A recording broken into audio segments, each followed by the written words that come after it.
It's 6 o'clock on Wednesday, the 8th of January, 2020. Good evening and thank you for tuning in to the English edition of Ora News. My name is Christopher, bringing you the only update of the local Albanian news, translated into English. The number of mayors charged by the Democratic Party with concealment of punishment is now up to 4. Through a letter issued by the Blue headquarters, they requested the investigation of Qerim Ismailaj, elected in Malakastra on June 30th. Although Qerimaj has denied the indictment, Gazmend Bardhi is seeking answers for a February 25th event in Greece.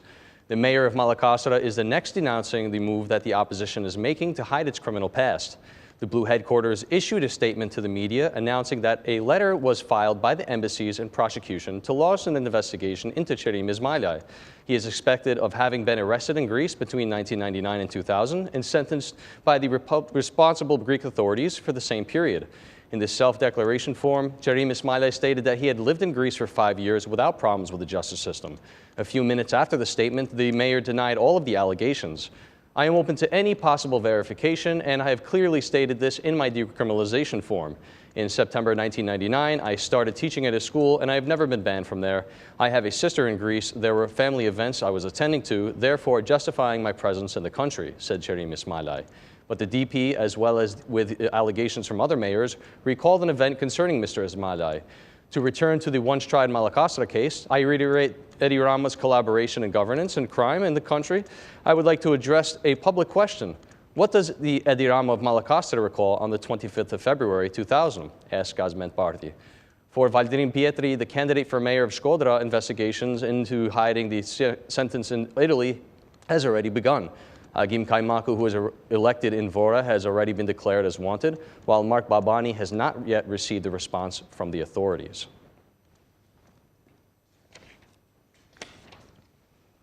On Wednesday, Iran fired 22 ballistic missiles at 2 U.S. military bases in Iraq in retaliation for the assassination of Commander Qasem Soleimani.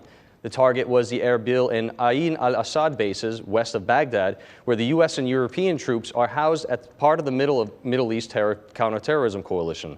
Last night, we gave America a light blow, but this military action is not enough, and it is important that its provocative presence in the region comes to an end, declared Iran's Supreme Leader Ayatollah Ali Khamenei. The country's top diplomat, Javad Zarif, called the attacks actions of self-defense proportional to American actions of aggression. Washington has not reported casualties, while Iranian television claims at least 80 U.S. soldiers were killed and damage to helicopters and military equipment on both bases were pronounced. President Donald Trump said he would respond to these acts of terror, stating, "We are continuing to assess casualties and damage. So far, everything is in order. We have the most powerful and well-equipped army in the world. I will make a statement tomorrow morning," on social media networks. Iran's attack on Iraqi military bases was condemned on Wednesday by the entire international community. We must now stop using weapons and give space to dialogue. We should do all our best to revive talks and not escalate the situation in the region, said Ursula von der Leyen, president of the European Commission.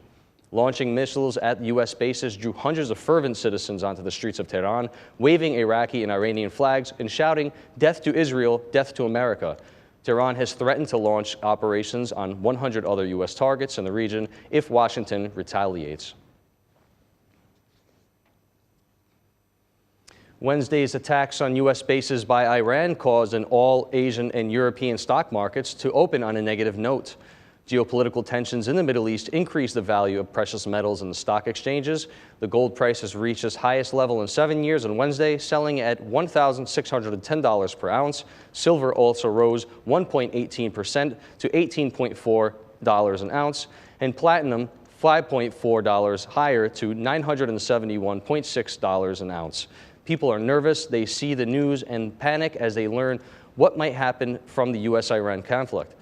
So first thing they do is convert their investment into gold, so these price fluctuations will continue, said the manager of chains of jewelry store shops in Dubai. Unpredictable development is in the Persian Gulf, also led 4% to $70 a barrel of crude gold, over a $70 a barrel, while digital currency Bitcoin touched its 2-month high, increasing 20% within a week to over $8,460. Economists say the conflict is unlikely to escalate seriously, as it would not be in the economic interest of either party. The Venice Commission will review the constitutional court clash between the majority and President Ilir Meta. SP, with the signature of Parliament Speaker Gramos Rucci, has ensured that the 5-question request arrives 2 days before the year change. For this reason, representatives of the Commission will pay a visit to the Albanian capital in early February to hear the parties. The Inquiry Commission is seeking an opinion from Venice on the appointment of Marcida Jaferlari by the President as a member of the Constitutional Court. Experts will have to consider whether Ilir Meta has violated the Constitution by not calling RTV to oath, and to understand what the method is that can be used when the head of state does not hold the oath.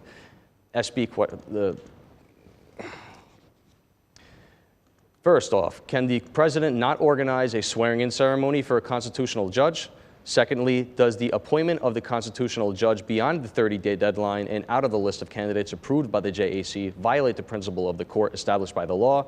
Thirdly, is the implementation of the unlock mechanism following the inaction of the President, as a consequence of which this judge is considered appointment, consistent with the standards?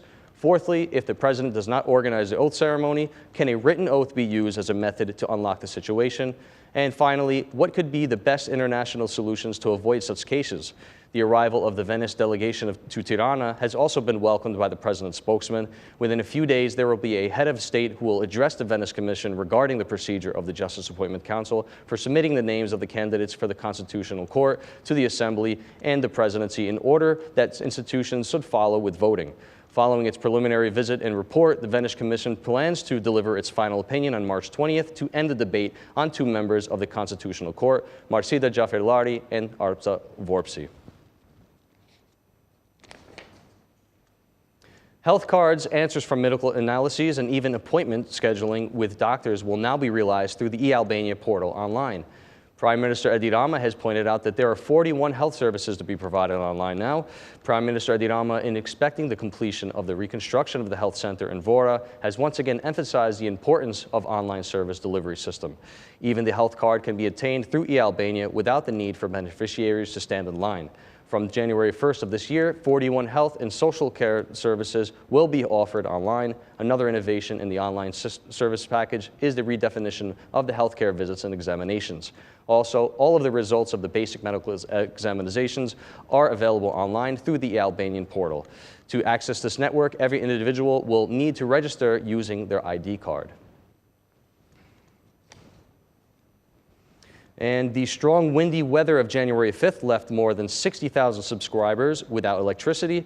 The director of distribution system operator Petrac Lika said that the situation is towards normalization, while emphasizing that in the first days of January, energy consumption has reached a peak. The windstorm that swept through the country 3 days ago caused a breakdown in the electricity system, leaving more than 60,000 families without electricity in the districts of Tirana, Durrës, and Leja. Distribution system operator leader Petrac Lika said the situation is stabilizing as the number of subscribers without power has reached 1,100 on Wednesday. The situation occurred on the 6th at 3 p.m. with the falling of over 30 electrical lines. The situation was taken under control by the accident liquidation teams at around 10 p.m. on the same day. Sub-zero temperatures in the first days of January have also led to an increase in energy consumption compared to the year to date. The minuscule temperatures changes themselves are also associated with an increase in consumer demand. The performance has improved during these days compared to the same days last year at a 25% increase, Petrac Lika said. Lika says that even in the mountainous areas where snow has fallen, the electricity supply network has been functioning normally, considering the situation under control. And that's the news across the country today. Thank you for watching our English edition this evening, and be sure to join us again every Monday through Saturday at 6 p.m. for the latest news from Albania. Once again, on behalf of Ora News, thank you and good night.